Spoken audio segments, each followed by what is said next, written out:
This is Harsh Rules, I'm Ben Harsh, and today we're going to learn to play Advanced Squad Leader Starter Kit number 2. Advanced Squad Leader Starter Kit number 2 was released in 2005 by Multiman Publishing and Avalon Hill and designed by Ken Dunn. This game supports 2 players and takes about 2 hours to play. Before we begin this episode, I'd like to recognize the Harsh Rules Patreon supporters that help make content like this possible. If you'd like to support the channel, head over to patreon.com/harshrules to learn more. And once again, thank you for your support.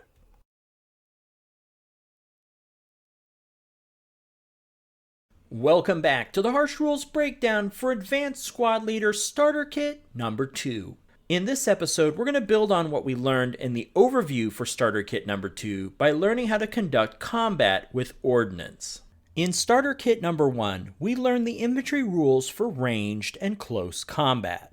With ranged combat, fire attacks affect everything in the targeted hex. The impact on the hex's occupants is then determined by referencing the dice result on the infantry fire table. However, Ordnance attacks differ in that they first must secure a hit on the target before checking the results. In this episode, we're going to walk through the to-hit process for Ordnance. Let's begin by looking at the to-hit chart, which is a double-sided reference sheet included in the game. The Advanced Squad Leader Starter Kit Series to-hit chart simplifies the to-hit process from the full ASL version for Ordnance, which has a more robust calculation process. The chart side lists each piece of ordnance and their specific to-hit requirements and specifications, and the reverse side has a listing of all the die roll modifiers, as well as counter layout, gun manhandling, rate of fire, and gun destruction tables. Let's focus in on the chart side. This chart layout is pretty neat, but it can take a bit to get used to, so let's break it down a piece at a time. The chart contains ordnance for American, German, British, and Russian forces. Each row has a piece of ordnance for that nationality. The counter art alternates from the left side of the chart to the right side for each row. For example, the first row in the American section is for the M1 57mm AT. The AT stands for anti-tank gun. You can see the counter art for this row on the left side. Then on the next row is the M2A1 105mm artillery piece. The counter art for this ordnance is on the right side of the row. This alternating pattern continues for each row down the chart. The chart itself is organized into 3 sets of columns. Working our way from left to right, first is the firepower column. This will tell you the firepower to use on the infantry fire table depending on the firing type. You'll notice that each row has 3 abbreviations. This denotes the firing type the ordnance is using. In Starter Kit number 2, there are 2 firing types. ITT stands for Infantry Target Type. This is typically for high explosives versus infantry in a hex. As you can see here, the M1 57mm anti-tank gun has an infantry target type firepower of 6 if it secures a hit. The next section on the table details the dice result required to secure a hit with the infantry target type based on range to the target. Under each range measurement, there are 2 numbers. The first is the to-hit number. This number is the maximum number on 2 dice that can be rolled to obtain a hit. The second number, in parentheses, is the dice result required to secure a critical hit. At ranges greater than 6, you'll notice that these categories have 2 numbers divided by a slash. The second number is red.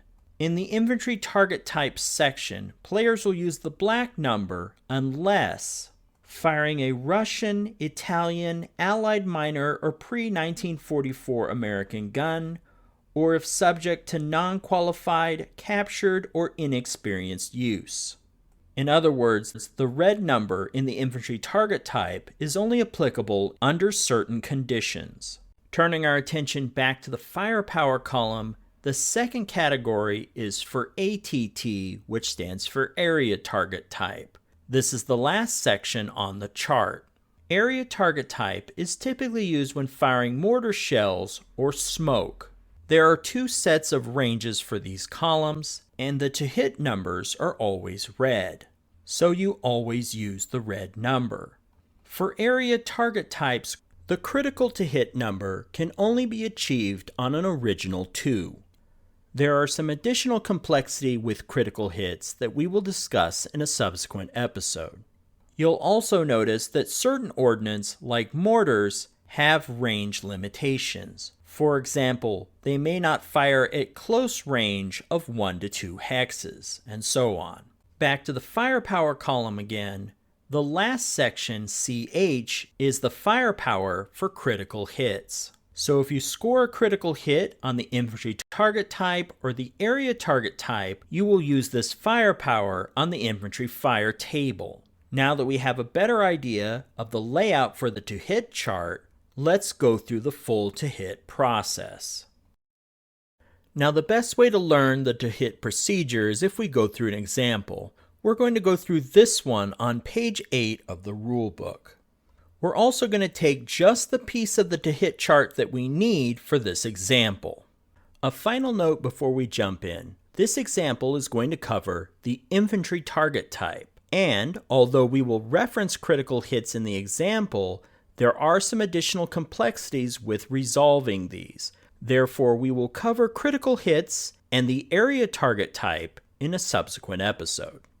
In this example, it's the prep fire phase, and a German 88mm anti-aircraft gun fires at the 747 squad in hex J5. Please note, the 747 squad is within the anti-aircraft gun's firing arc. And now that we know the background, let's walk through each step. The to-hit procedure can be completed in 8 steps. In step 1, the attacking player declares the target. And we've just done that by pointing out we're going to fire on the 747 squad in hex J5. In step 2, the attacking player must declare the target type. This is an infantry squad, so we're going to use the infantry target type. This is the second section on the to-hit chart. In step 3, we need to determine the range to the target. Counting the hexes, we can see that the range is 4 hexes to the target. This means that we will look for our to-hit number in the 3 to 6 range in the infantry target type section. In step 4, we find our to-hit number in this section. The to-hit number is 8. Also keep in mind that the critical hit number is a 3. That's the number in parentheses. For now though, let's just focus on our to-hit number as 8. In our next 2 steps, we have to deal with die roll modifiers. Of course we do, because even though this is a starter kit, it's still advanced squad leader. So let's pause for a moment and look for these. On the reverse side of the to-hit chart, look at the left side of the page and you will see the to-hit dice roll modifier section. In step 5 of the procedure, you're going to check for any fire-based hit determination die roll modifiers. This is the top portion of this section. Now, there is no shortcut to doing this. You need to just work your way through the list. So, look at your situation and just ask yourself questions as you go through each number. For guns, support weapons, mortars, and light anti-tank weapons, number 1. Is the fire in the advancing fire phase? No, it's actually in the prep fire phase, so we don't add this modifier. So walk through each numbered step answering these questions to see if the modifier applies. Jump ahead just a little bit. There are no fire-based to hit die roll modifiers in our example. The lower half of the section is for step 6. Add any target-based hit determination die roll modifiers. Once again, we will walk through this section. Number 11. Are there any terrain effect modifiers? The answer is yes. The squad we are targeting is in a woods hex, so we will add a +1 die roll modifier to account for the woods. Step 12 in this section, is there any hindrance? Once again, yes. The anti-aircraft gun is shooting through a wheat field, which hinders the shot. This adds an additional +1 die roll modifier for the wheat field in L3. In the interest of saving time in this video, there are no additional die roll modifiers in the rest of this section. So let's get back to our main example page, and we'll continue with the procedure. Okay, before we go to step 7, let's draw up our calculations so far. We know that our to-hit number is 8. Our critical to hit number is 3. Remember, to get one of these hits, whether it's a regular hit or a critical hit, the player must roll 2 dice, add any die roll modifiers, and get a result equal to or less than these numbers. As for dice roll modifiers, we didn't have any fire DRMs, but we did have target DRMs. Our die roll modifiers for the target, a +1 for a woods terrain effect modifier, and another +1 for grain hindrance. This gave us our total of +2. Now, let's progress to step 7 and roll 2 dice. For the white die, we roll a 6. The red die, we roll a 1. Remember, the red die is important because it also dictates our rate of fire.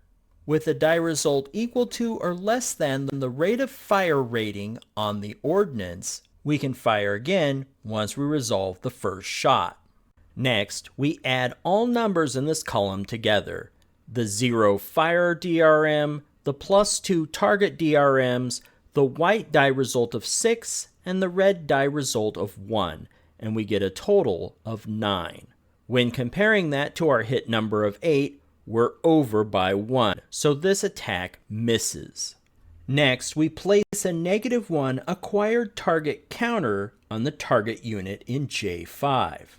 These acquired target counters apply as a to-hit die roll modifier for subsequent shots. Essentially, the gun crew are improving their calculations based on the last shot to have a better chance of hitting the target. For each shot the ordnance makes on the stationary target, the acquisition DRM is improved to a maximum of -2. A quick note, this form of acquisition is based on the target. Therefore, the DRM is in effect unless the target moves or something occurs on the fire end that would interfere with its targeting, such as changing its position, its covered arc, its ammunition type, etc. This completes step 8. We solved our attack and did not secure a hit. If we'd secured a hit, we would have moved on to the infantry fire table. Now, because the red die result is less than our rate of fire rating, we get to take another shot.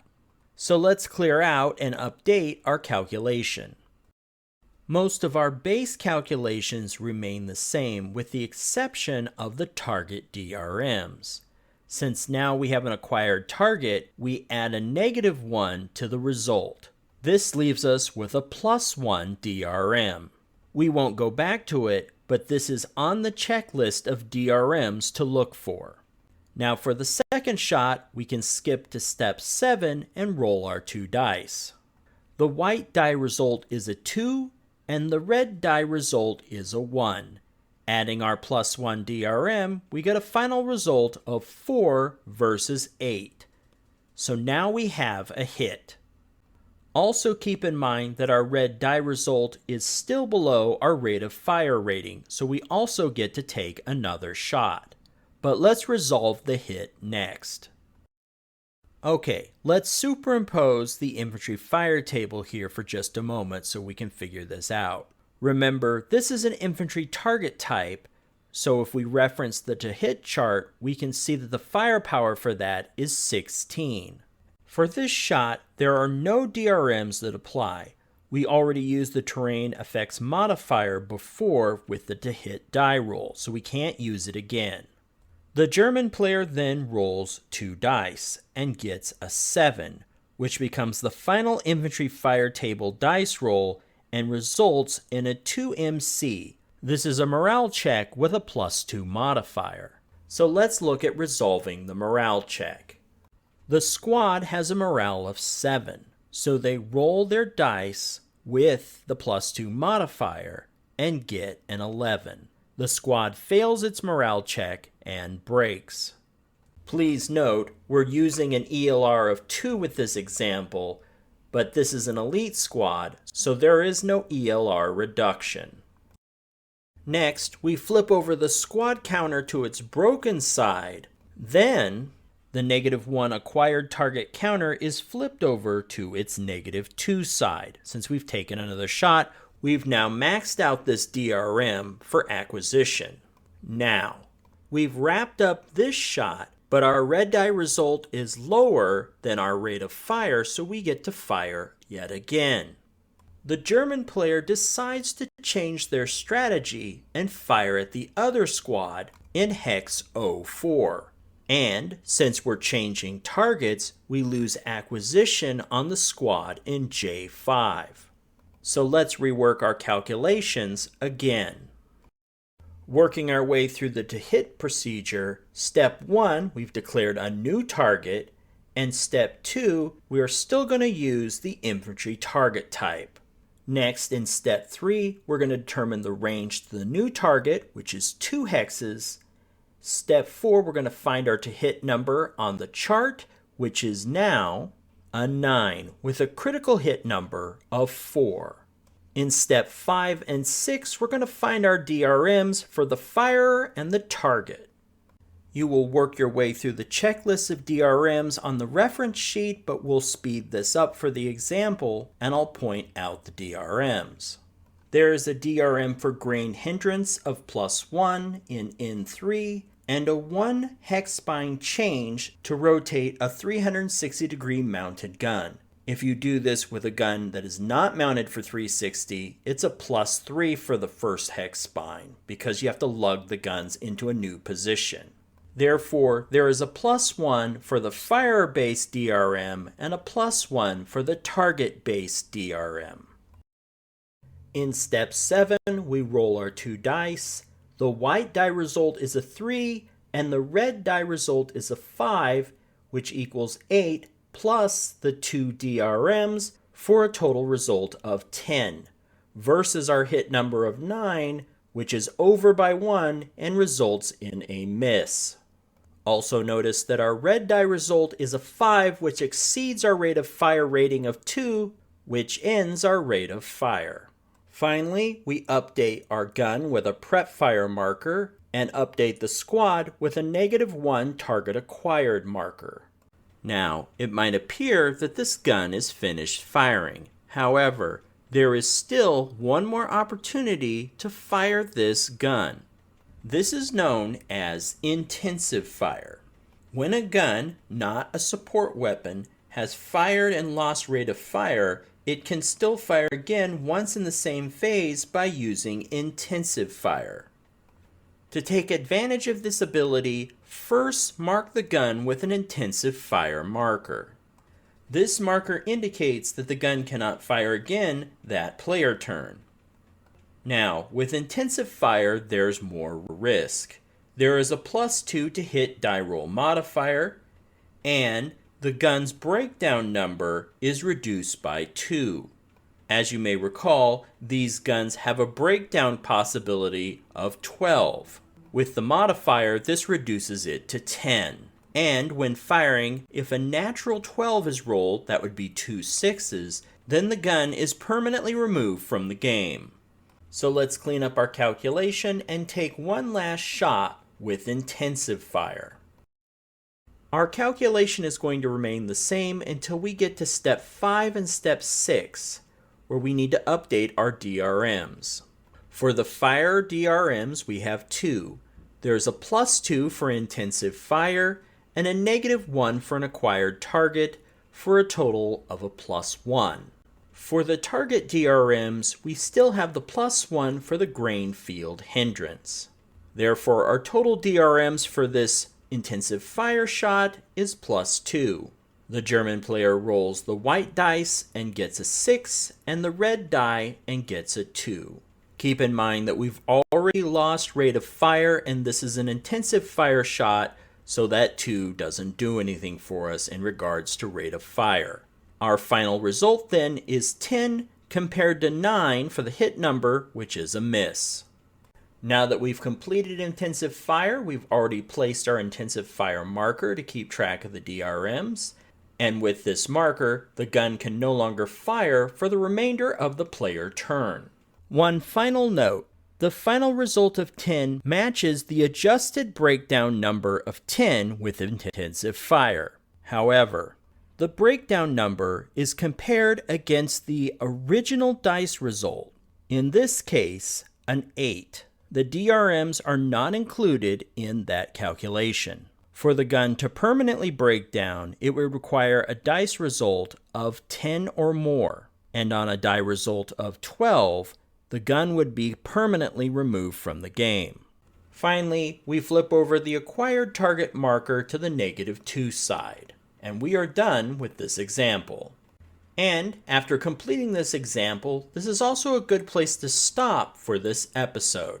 In the next episode of this series, we will continue learning the rules for Ordinance. So make sure you're subscribed to the channel, hit the bell icon for notifications so you'll be notified when the next episode becomes available.